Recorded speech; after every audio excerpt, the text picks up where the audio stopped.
So I want to ask, and I'm gonna throw this to you, Doc. Like, and I seen a video of like this black lady in her car. She was like, "Black folks, go home. This ain't got nothing to do with you. Go home. Black folks, go home." So, Doc, why should black people care about this? Well, I mean, firstly, it goes back to your previous question, right, about believing in deportations or not. I think it's very hard for us to imagine a world without borders, Mm-hmm. right? But the world was not always like this. And if you think about the kind of rights that US citizens have, we can go over to Mexico or Canada, no problem. Sometimes just a driver's license if we're driving. We can come right back, no issues, Yeah. right? We don't even think about some of the struggles that people have when they come to this country. But I want us to wrap our minds around that these borders aren't real. What do Mm. I mean by that, right? We pay taxes and we've been told this is for our national security, that we're protecting the border, build the wall, build the wall, build the wall. But none of these corporations American corporations stay within these same borders. So we're controlling who can come in and out of our country, but these corporations can exploit anybody anywhere, right? We spend all of our tax dollars saying these are just our borders, but we're killing people in Gaza with our money, right? So these borders don't mean anything. So it's not about deportation. It's really a question about, you know, what does it mean to be colonized and where do we draw the line? So bring it back to your most recent question, where's black people's fight in this? One, that's one part of it, right? Because we're all the colonized people, whether we were brought here and built this or whatever the situation that was, we're colonized. We black communities, as Huey Newton would say, are all colonized communities, and the police are that enforcement agency. Um, but I think we had this experience of knowing coming out of slavery, and it was never really abolished, right? Slavery just transformed to the carceral system. You had this neo-slavery, Emancipation Proclamation, Wait, what is that first one that you say? What is that? Carceral system. Carceral system. That, like, the carceral system. So I'm saying that when slavery ends, all of a sudden we get convict leasing camps. All of a sudden there's vagrancy laws that for breathing we can go to jail. All of a sudden, then you have the expansion of that carceral system, as we know it today, the mass incarceration system. We know all about that. So now that we have ICE, that's all about border security and terrorism, that's just an expansion of the carceral system. We were the first ones to be under attack. It has just expanded to include other groups. So it's always been our fight. And even more so now, because now is a chance to build even broader coalitions because there's more people under the same umbrella. So if anything, it's a bigger opportunity to push the agenda of our liberation. If I can piggyback on Doc super fast, separating families always gonna get me because I was separated from at birth, right? But also, if you don't know how you feel about immigration and the undocumented, black folks should care that the military and Marines were called in to police the streets. Black folks should care about the way we're being treated when we speak out against injustice, right? You don't even have to have a feeling about immigration, have a feeling about authoritarianism, right? And whether your voice can be suppressed if that's what you need to get active in this moment.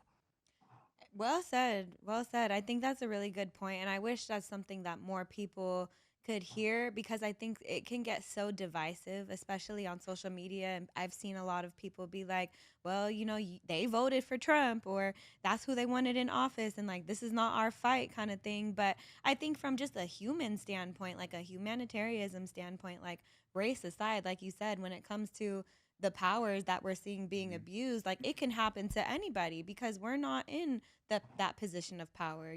So I think like the people have to stand united, like as American, as Angelinos, as humans first and foremost. And I think that's something that more people should feel that way about because the divide is weakening the battle all around. And it's like, God forbid something happens like this 1 or 2 years, and now we're setting a precedent for the alliances, like you were saying, like how we're building them and how we're strengthening our coalition. So I agree with that.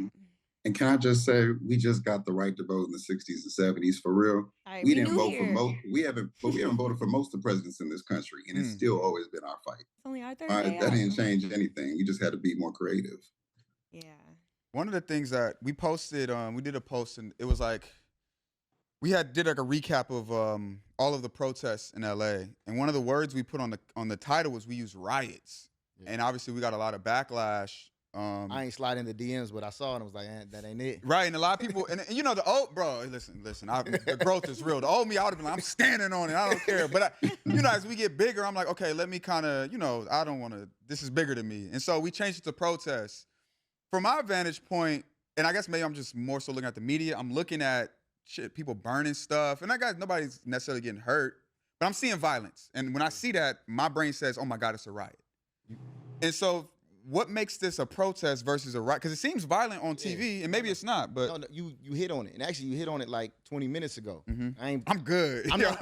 Bro, I ain't throwing no shade. I swear to God. But when you said I ain't never been to a protest, yeah. Okay, right. The reason you seeing all that is because you didn't go out in the streets. You didn't walk down the Alameda with me and see the police. You didn't go to the federal building. You didn't go to Grand Park and see Pastor Q, big homie, having everybody say, as I walk through the valley of the shadow of death with like 2,000 of people, right? I will fear no evil.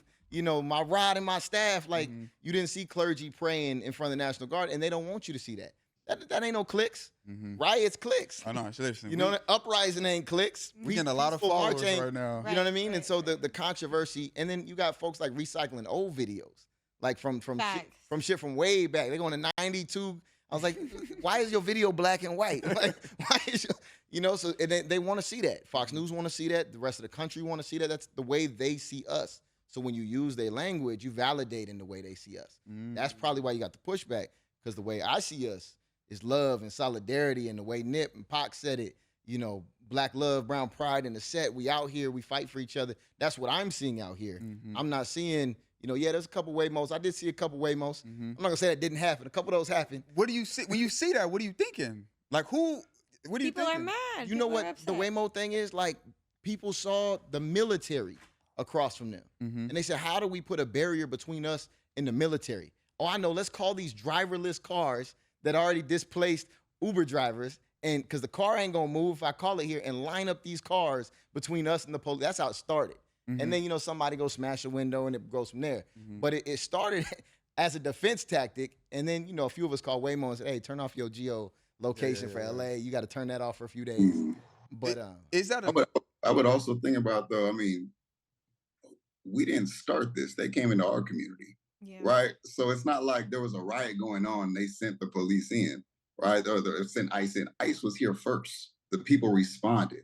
That's why I would phrase it as a rebellion. They did the same thing with the Watts Rebellion, the same thing with the LA Rebellion in 92. It's the same playbook now, right? Like with the Watts Rebellion, they always say, oh, we burnt down our own neighborhood. That wasn't necessarily the case. We burnt down commercial properties that we did not own, that white people left but wanted to maintain control over, and then we built something of our own in its ashes, right? And so it's always really important to know who came in, who started this. Watts Rebellion started because of police altercation. The police came into our community. Same thing right now.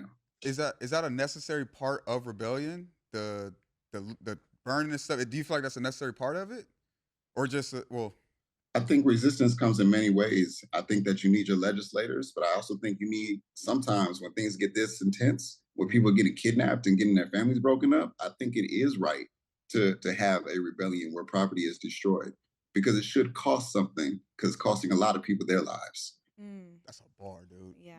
That's fire. Plus, you can't control the way people like act when they feel disrespected in some way too. And to that level, you know, I just feel like, if you feel like standing there with the sign isn't going to do anything, it's like, all right, well, how do we make some noise? How do we get, you know, the fact that we're really like opposing this, you know, to be said. And I think that's like something that we've been seeing.